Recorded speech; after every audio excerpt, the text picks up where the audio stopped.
Howdy, folks. There are two avenues to preventing suicide. One is for the person who is at risk to do the work to help prevent suicide. The second one is for those around the person at risk to help them do the work to prevent suicide. And the reason for this is that isolation is a key component to losing someone to suicide. Now, if you haven't heard Kevin Hines' story yet, I'll include this video here. There'll be a link in the description. Go check it out. At both ends of his video, he talks specifically to the people who are at risk for suicide, but from 2:30 to about 5-minute mark, he talks to the rest of us who are surrounding those who are at risk for suicide. Folks, I've lost a lot of people around me to suicide. Today, I'm going to tell you Kenny's story. Kenny is my cousin, the only child of my Aunt Teresa, grew up without his father.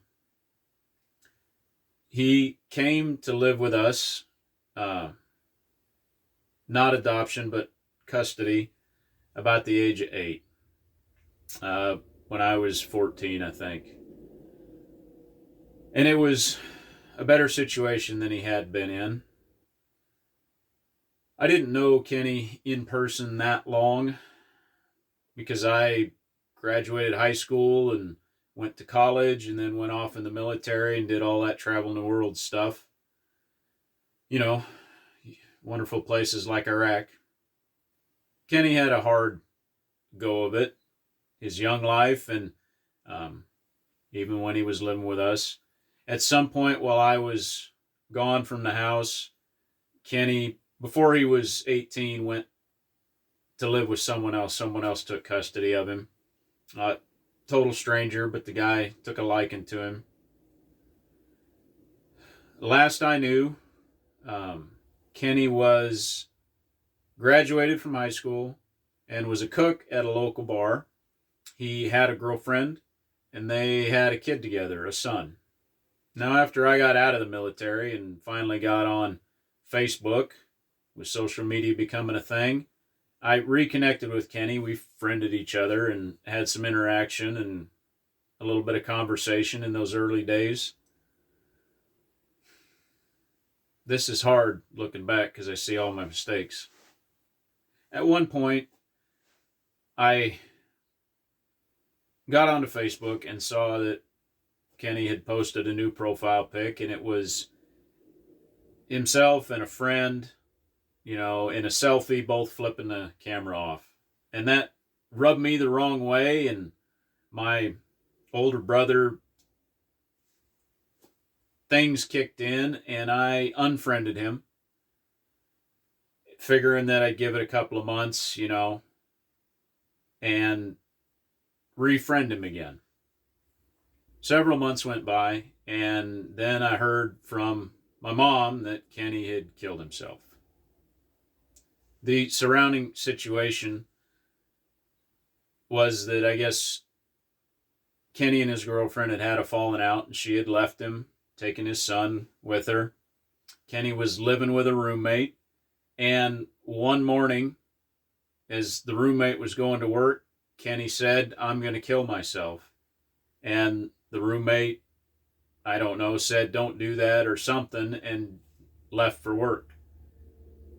And then at some point during the day, Kenny sat down on the couch and shot himself in the stomach with a shotgun. And he didn't die immediately. The roommate came home and found Kenny dying, and they weren't able to save him.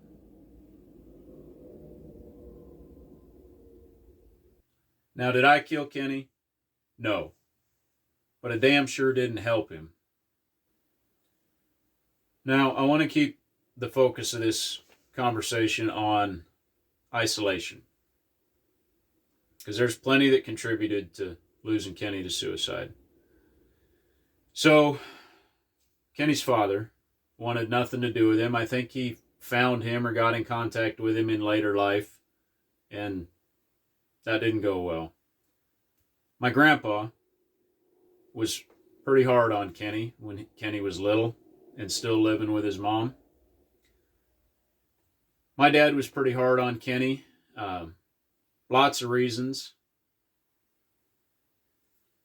And then Kenny left our family before he was 18 and went to live with a perfect stranger. And what I'm getting at here is I think I was maybe his last attempt to connect with someone who could be a big brother or a father figure in his life, and I failed him. I think one component of Kenny's isolation is that the men in his life failed him. We all rejected him.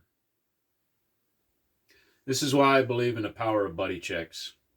We're social beings. We need connections to other humans. Even if it's awkward or even if it's not perfect, we need that connection. Check on each other, folks, and reach out to each other. And what am I going to do?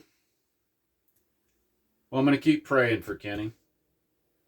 I'm going to keep helping people I can with mental health issues, trying to prevent suicide.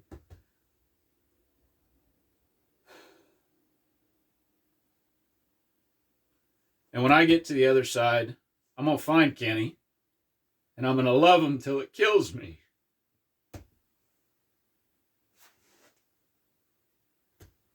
Check on each other, folks. Love each other. Remember, hope is a choice.